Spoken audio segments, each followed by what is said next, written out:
শ্বশুর বাড়িতে এসে বাবার বাড়ির নামে কটূক্তি শোনা এটা কিন্তু কোনো মেয়েই পছন্দ করে না। শুভ সকাল বন্ধুরা, কেমন আছো সবাই? আশা করি যে যেখান থেকে আমার ভিডিও দেখছো সবাই খুব ভালো আছো। ঠাকুরের আশীর্বাদে আর তোমাদের ভালোবাসায় আমরাও কিন্তু বেশ ভালো আছি। বাংলাদেশের বাগেরহাট জেলার ছোট্ট একটা গ্রাম থেকে আমি সুপ্রিয়া চলে আসলাম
বলতে বুঝতে পারছি না আমার সাথে কি হচ্ছে।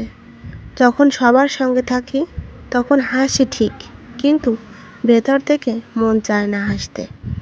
পরিবারের সঙ্গে সময় কাটাই ঠিক, কিন্তু মনের মধ্যে অন্য কিছু চলতে থাকে সব সময়।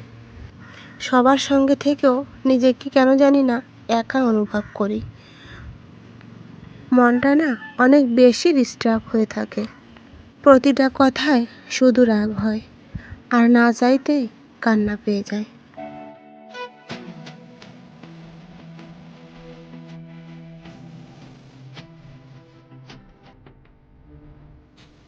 আর দেখো বন্ধুরা, গতকাল তোমাদের না বলেই কিন্তু আমি বাজার চলে গিয়েছিলাম। তোমাদের সঙ্গে কিছুই শেয়ার করিনি। বাজার থেকে একটা ডাইনিং টেবিল কিনে আনলাম, সেটা এখন রান্নাঘরে ঠিকঠাক করে পাততে হবে। আর একটা টেবিলের কভার আমার ঘরে ছিল, সেটাও টেবিলের উপর এখন লাগাবো। টেবিলটা এখানে এনে রেখেছিলাম, সেখানেই রয়েছে। টেবিলটা ঘুরিয়ে এই সাইডে পাততে হবে, যেখানে এই যে কলসি আর এই তাকটা রাখা আছে এখানেই। আর এই তাকটা এখান থেকে সরিয়ে আমি এইখানটায় রাখবো। ছোট একটা রান্নাঘর আমার, এইটুকুর ভিতরেই সব কিছু শখ আহ্লাদ আমার পূরণ করতে হবে। কী আর করবো বলো, একটা শখ ছিল ডাইনিং টেবিল কেনার, তাই কিনে নিয়ে আসলাম। আগে যে টেবিলটা ছিল সেটাতে তো ছেলে বই পড়তো, সেটাও ধুয়ে মুছে আবার বই পড়তেই নিয়ে গেছে। তাই একটা টেবিল আমি কিনে আনলাম। আর এই ড্রামটা বাইরে বের করে রেখে দেবো। এই ড্রামটা তো এখানেই ছিল, তোমরা সবসময় দেখতে পাও।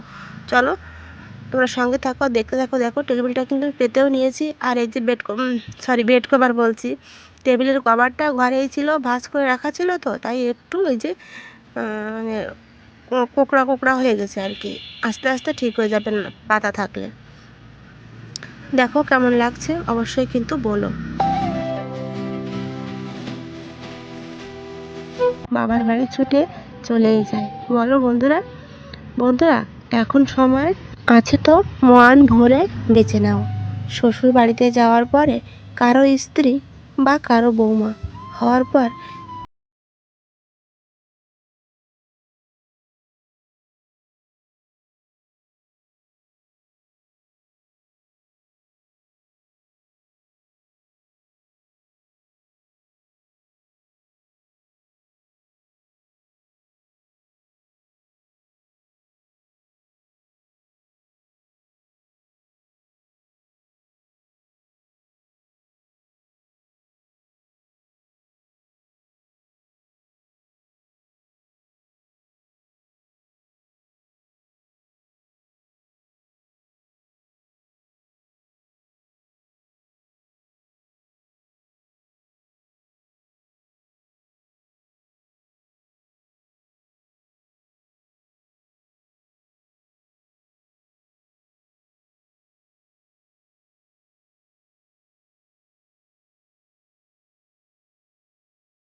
তাই বলছি, অন্যের হাতে মেয়েদের শখ আহ্লাদগুলো ছেড়ে দেবেন না।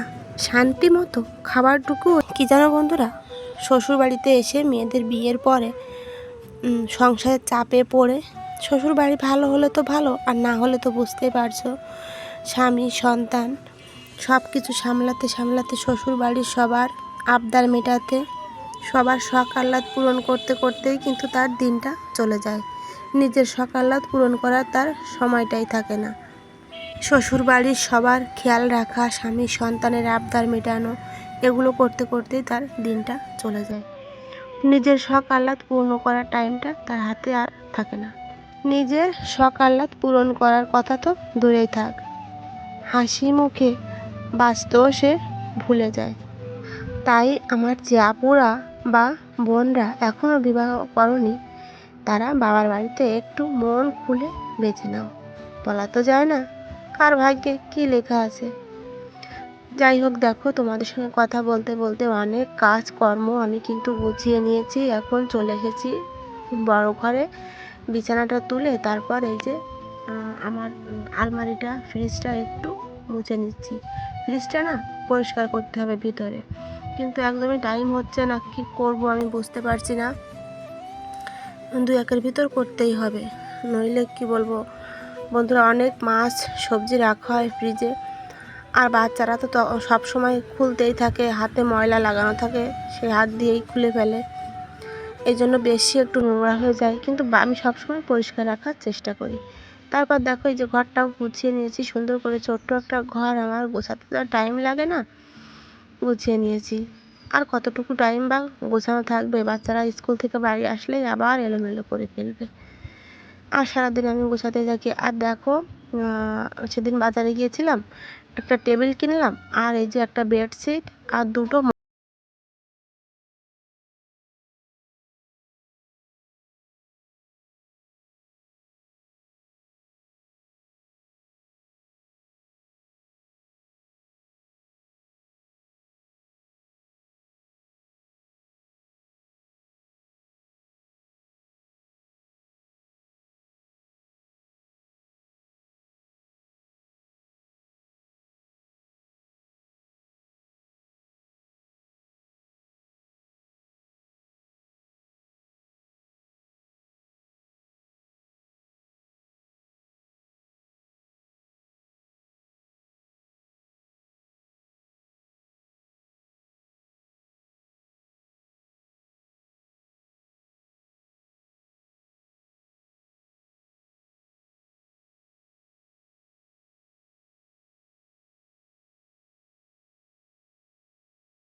আর হ্যাঁ, এখনও যারা আমার ভিডিওতে আছো তাদের জানাই অসংখ্য ধন্যবাদ।